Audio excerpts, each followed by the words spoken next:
तारीफ करें, कैसे उनकी चमचागिरी करें, ताकि अमित शाह मान जाए, देवेंद्र फडणवीस मान जाए, नरेंद्र मोदी जी मान जाए, हमें गिरफ्तार ना करें, कोर्ट को रिप्लाई फाइल करना है जिसमें गिरफ्तारी इनएविटेबल है, तो चमचागिरी शुरू कर देते हैं। और चमचागिरी में कहना शुरू कर दिया कि भारत ने बड़ा ही शानदार काम किया, हमको अपने सेना पर गर्व होना चाहिए। आपके मुंह से ये शोभा नहीं देता है। बेशर्म राजनीतिज्ञ, सचिन वाजे को रेइंस्टेट करने वाले राजनीतिज्ञ, आप देश के बारे में कुछ ना बोले तो बेहतर है। दिशा सालियान को बलात्कार करके हत्या करने वाले गैंग के सरदार, भारत के बारे में अपनी राष्ट्रभक्ति बता करके भारत को शर्मिंदा मत करो, भारत को शर्मिंदा मत करो। नरेंद्र मोदी की तुम्हारी शुभकामना की आवश्यकता नहीं है, अमित शाह जी को तुम्हारी शुभकामना की आवश्यकता नहीं है। अमित शाह जी डंके की चोट पर, नरेंद्र मोदी जी डंके की चोट पर पाकिस्तान की छाती पर मूंग दल रहा है और 140 करोड़ देशवासियों का साथ, दोनों के साथ मजबूती से खड़ा है। तो नरेंद्र मोदी जी के साथ हम खड़े हो गए। नरेंद्र मोदी तुम्हें अब अपने कदमों में भी जगह नहीं देंगे, ये ध्यान रख लो। और राज ठाकरे, तुम्हारे सलाह की जरूरत भारत की खुफिया एजेंसी को नहीं है, तुम्हारे सलाह की जरूरत भारत के सेना को नहीं है, तुम्हारे सलाह की जरूरत भारत के प्रधानमंत्री को नहीं है, तुम्हारे सलाह की जरूरत भारत के गृह मंत्री को नहीं है। अपनी सलाह बस वही चार चौकड़ी के साथ जहां पर तुम अपने को गुंडा दिखाते हो और तुम्हारे नेता जो गुंडागर्दी करते हैं उनको दो जाकर के। और ये सवाल मत पूछो कि भारत को पाकिस्तान पर हमला नहीं करना चाहिए, हमदर्दी क्यों हो रही है? पाकिस्तान पर हमला करना चाहिए, नहीं करना चाहिए। और उत्तर भारतीयों की रेड़ी पटरी को, टमाटर लदे हुए रेड़ी पटरी को तुम्हारे गुंडे मवाली उसको उछालें मुंबई की सड़कों पर। शर्म आनी चाहिए तुम्हें।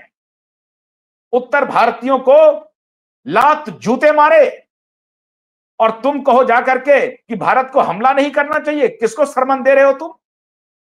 किसको ये ज्ञान पढ़ा रहे हो?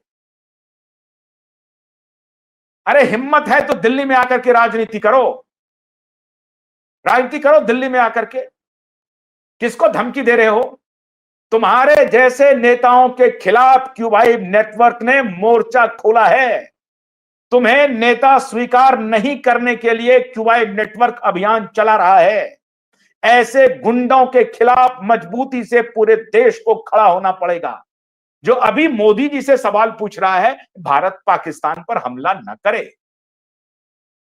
और गरीब रेडी पटरी वालों को तुम्हारे मवाली आकर के मारे, लात घूसे मारे। मराठा नॉन मराठा का तुम वॉर करो, हमारे मराठी भाइयों को उकसाओ, हमारे नॉर्थ इंडियन भाइयों के लिए हमारे मराठी दो भाइयों को लड़ाओ। ये धंधा करो तुम, दो भाइयों को लड़ा करके अपनी राजनीति चमकाओ। ये धंधा तुम्हारा चलता रहे। सलमान के साथ दोस्ती गांठो, अंडरवर्ल्ड माफियाओं के साथ दोस्ती गांठो, हाजी मस्तान के लोगों के साथ दोस्ती गांठो, अरुण गबली के साथ दोस्ती गांठो, दाऊद के साथ दोस्ती गांठो। अब भारत पर हमला मत करो।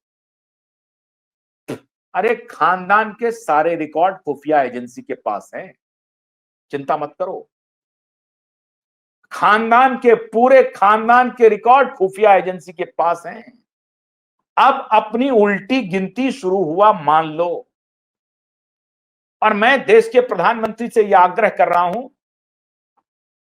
कि प्रधानमंत्री जी, मैं हाथ जोड़ करके विनती करता हूं, आपको नहीं मालूम है कि आप जितना पाकिस्तानियों पर हमला कर रहे हैं, आप उससे अधिक आपको भारत में पल रहे गुंडों पर आपको वार करना पड़ेगा। वरना ऐसे अगर गुंडे राजनीति में रहेंगे तो दिशा जैसी बेटी के साथ सामूहिक बलात्कार और बर्बरतापूर्ण हत्या होती रहेगी। इसीलिए एक तरफ तो आप बहावलपुर में अटैक करें, मुरीदके में अटैक करें, और दूसरी तरफ इन गुंडों पर भी अटैक करें, इन गुंडों को भी जेल भेजें जो अभी कह रहे हैं कि भारत को पाकिस्तान पर हमला नहीं करना चाहिए, लेकिन मराठा और नॉन मराठा को लड़ा देना चाहिए। हमारे देश के नागरिक, चाहे वो मराठी हो, चाहे नॉन मराठी हो, कन्नड़ के हो, आंध्र प्रदेश के हो, उड़ीसा के हो, बंगाल के हो, कहीं के हो, पंजाबी हो, यूपी के हो, बिहार के हो, सब साथ मिलकर के रह रहे हैं। लेकिन ये दोनों भाई पहले लड़ाने का धंधा करता था। अरे इसका पूरा खानदान करता था भाइयों को लड़ाने का धंधा। ये भाइयों को लड़ाने का धंधा इसके खानदान ने शुरू किया। और ये गुंडागर्दी, सुन लो दोनों भाई कान खोल करके, तुम्हारी गुंडागर्दी निकाल दूंगा। पत्रकार से अगर आमना सामना नहीं हुआ है तो अभी आशुतोष पाठक जिंदा है और क्यूआई नेटवर्क जिंदा है। तुम्हारी गुंडागर्दी निकालूंगा। तुम्हारे खिलाफ मोर्चाबंदी की है हमने, और आज से नहीं 4 साल से फिर कर लिया है। और ये मैं पत्रकारिता की भी भूमिका से अलग आ जाऊंगा। मुझे अगर सड़क पर उतरना पड़ा तो मैं सड़क पर भी उतरूंगा, लेकिन ऐसे गुंडों को सबक सिखाना पड़ेगा। इसलिए मोदी जी के कदमों में बैठने की अब जरूरत नहीं है। मोदी जी को मालूम हो गया है कि ये गुंडे लोग हैं, इनका कोई ईमान नहीं है, इनका कोई धर्म नहीं है, इनका कोई उसूल नहीं है। ये अपॉर्चुनिस्ट हैं, अवसरवादी हैं, जो पीठ में छुरा घोंप करके दूसरी आइडियोलॉजी के साथ चले जाएंगे। कभी मुसलमानों के खिलाफ विश्वमन करेंगे, कभी मुसलमानों के ये भाई बन जाएंगे। ये पूरा मुसलमान भी इनको देख रहा है, हमारे मुसलमान भाई भी इनको देख रहे हैं कि ये किसी के नहीं है।